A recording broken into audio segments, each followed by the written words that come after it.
I'm Mrs. Martin, and this is my dog Rira. I'll be reading The One and Only Ivan, pages 106 to 120. Y'all know it's time to turn the page when I shake the box of yogurt raisins. A hit. Stella's foot hurts too much for her to do any hard tricks for the 2:00 show. Instead, Mac pulls her, limping, into the ring, where she tracks a circle in the sawdust. Ruby clings to her like a shadow. Ruby's eyes go wide when Snickers jumps on Stella's back, then leaps on her head. At the 4:00 show, Stella can only get as far as the entrance to the ring. Ruby refuses to leave her side.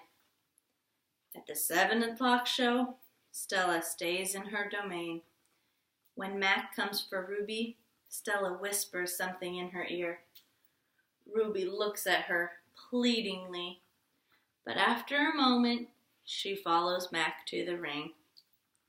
Ruby stands alone. The bright lights make her blink. She flaps her ears. She makes her tiny trumpet sound. The humans stop eating their popcorn. They coo. They clap. Ruby is a hit. I don't know whether to be happy or sad.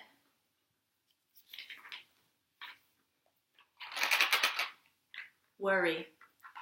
When Julia arrives after the show, she brings 3 thick books, 1 pencil, and something she calls magic markers. Here, Ivan, she says, and slides 2 magic markers and a piece of paper into my domain. I like the sundown colors, red and purple, but I don't feel like coloring. I'm worried about Stella.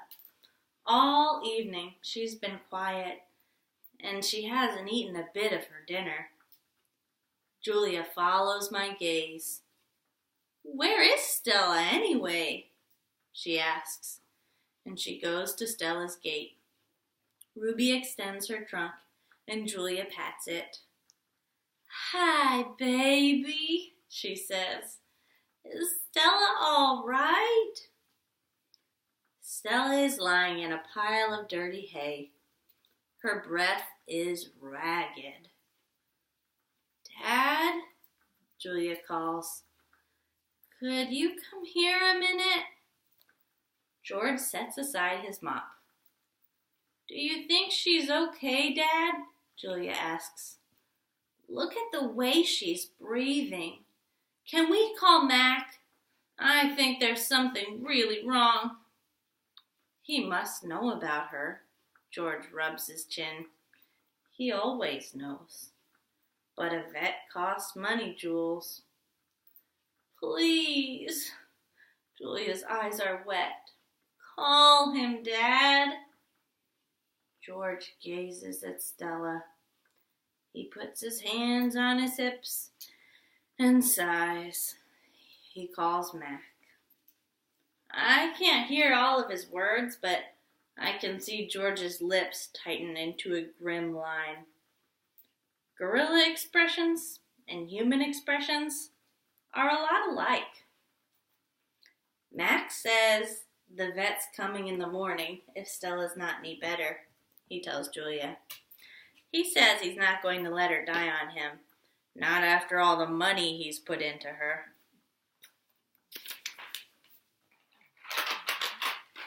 George strokes Julia's hair. She'll be all right. She's a tough old girl. Julia sits by Stella's domain until it's time to go home. She doesn't do her homework. She doesn't even draw. The promise. My domain gleams with moonlight when I awake to the sound of Stella's calls. Ivan, Stella says in a hoarse whisper. Ivan? I'm here, Stella. I sit up abruptly and Bob topples off my stomach. I run to a window. I can see Ruby next to Stella, sleeping soundly. Ivan, I want you to promise me something, Stella says. Anything, I say. I've never asked for a promise before because promises are forever, and forever is an unusually long time, especially when you're in a cage. Domain, I correct.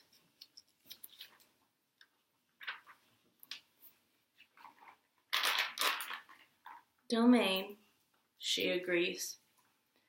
I straighten to my full height. I promise, Stella, I say in a voice like my father's. But you haven't even heard what I'm asking yet, she says, and she closes her eyes for a moment.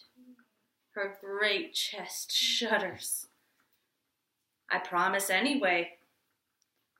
Stella doesn't say anything for a long time. Never mind, she finally says. I don't know what I was thinking. The pain is making me addled. Ruby stirs. Her trunk moves as if she's reaching for something that isn't there. When I say the words, they surprise me. You want me to take care of Ruby? Stella nods, a small gesture that makes her wince. If she could have a life that's different from mine. She needs a safe place, Ivan. Not here, I say. It would be easier to promise to stop eating, to stop breathing, to stop being a gorilla. I promise, Stella, I say. I promise it on my word as a silverback.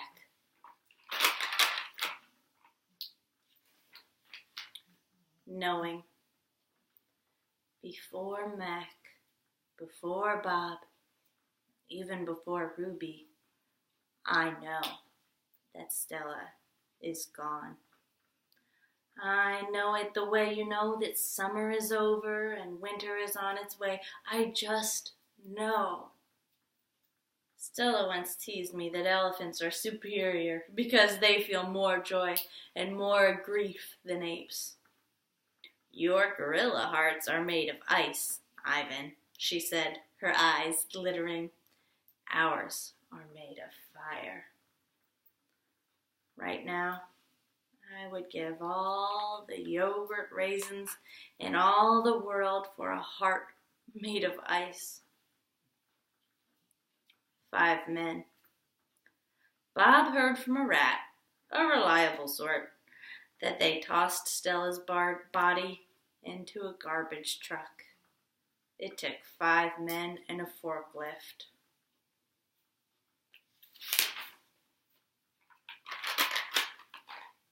Comfort. All day I tried to comfort Ruby, but what can I say? That Stella had a good and happy life? That she lived the way she was meant to live? That she died with those who loved her most nearby? At least the last is true. Crying. Julia cries all evening, while her father sweeps and mops and dusts and cleans the toilets. When George sees Mac, he runs to him. I can only hear a few of his words. Vet, should have, wrong. Mac shrugs. His shoulders droop.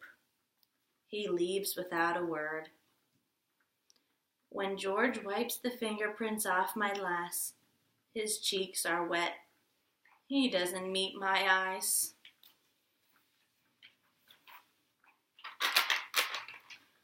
The one and only Ivan. When all the humans have left, I send Bob to check on Ruby.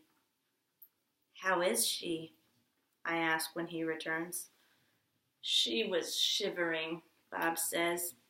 I tried to cover her with hay, and I told her not to worry because you were going to save her. I glare at him. You told her that? You promised Stella. Bob lowers his head. I wanted to make the kid feel better. I shouldn't have made that promise, Bob. I just wanted... I point to Stella's domain, and for a moment, it seems like I've forgotten how to breathe. I wanted to make Stella happy, I guess, but I can't save Ruby. I can't even save myself. I flop onto my back. The cement is always cold, but tonight it hurts. Bob leaps onto my belly. You are the one and only Ivan, he says. Mighty Silverback. He licks my chin, and he's not even checking for leftovers.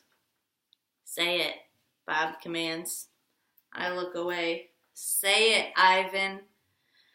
I don't answer, so Bob licks my nose until I can't stand it any longer.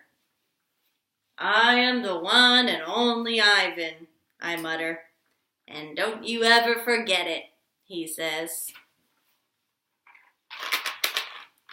When I gaze at the food court skylight, the moon Stella loved is shrouded in clouds.